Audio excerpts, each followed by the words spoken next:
Hi YouTube, it's Yaneli here. In my last video, we talked about credit card utilization. If you haven't had a chance to watch that video, I'm going to put the link right here above me. Go ahead and make sure to watch it before you come back and continue here.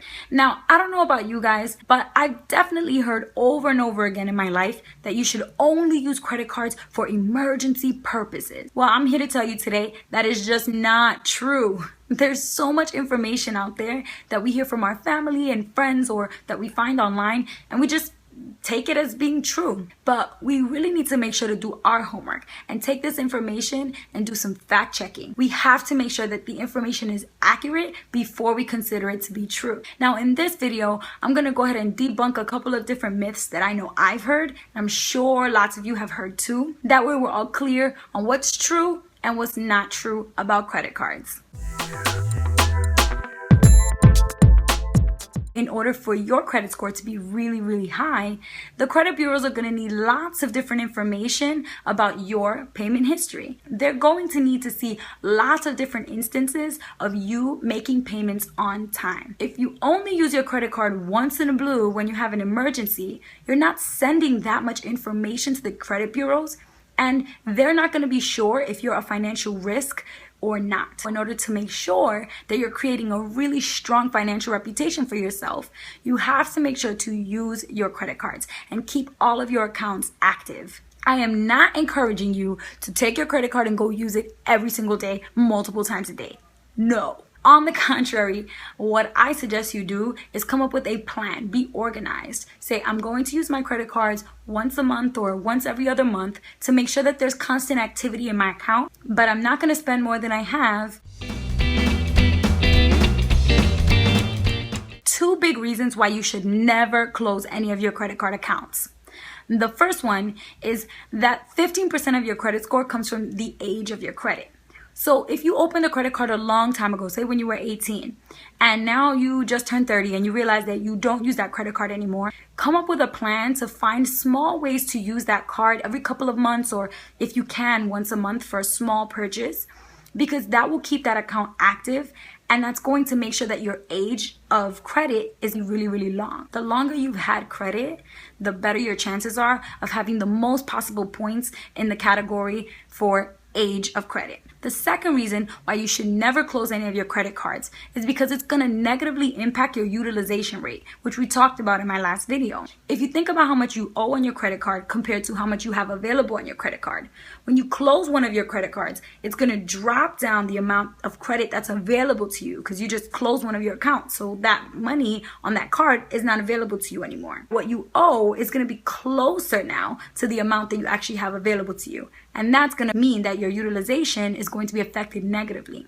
And utilization is worth up to 30% of your credit score, so you don't want to do anything that's going to negatively impact that category. This one's actually really interesting to me. A lot of people seem to think that as soon as you swipe your credit card and buy something, you have to pay interest on that.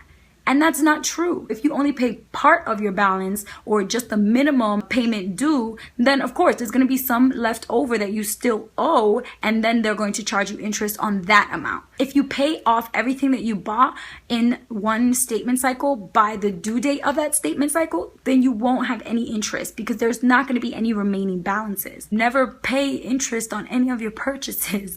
To me, it seems like that's a no-brainer. Who wants to be throwing away money? I don't understand. This one is actually really important. If you're making payments at the wrong times, it can actually really hurt your credit score over time. If you spent money, let's say on the first of the month, and then you logged into your account and you paid all of it on the second because you were nervous to owe any money, and you just didn't want to forget to pay your bill, so you just paid it the next day. So the credit card company is going to send the credit bureaus information saying that you don't owe any money. It's making it hard for them to see if you're paying any bills on time because you're not getting billed for anything. So you want to actually relax a little bit. Let your statement cycle come to a complete end. On that day, then you can decide what day during the grace period you want to pay your complete balance. It can be 2 or 3 days before your due date. Just the other day, I went into a little store to buy some wine. There was a sign on the wall that said minimum for all credit cards, $20. I was so upset. But in 2010, it actually became legal for them to set a minimum.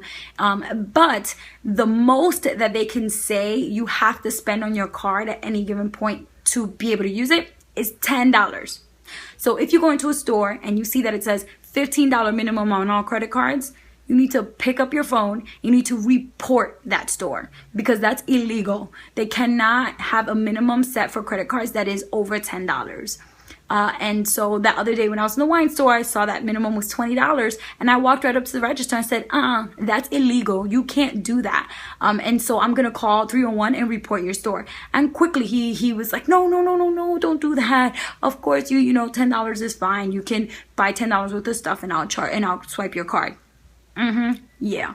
If you have any questions about any of the myths in this video, or if you want more information regarding any of them, you can definitely reach out to me. You can comment below or you can message me privately. Also, feel free to email me at MissBeHelpful@gmail.com. For today, that's all I have for you guys. Till next time, peace.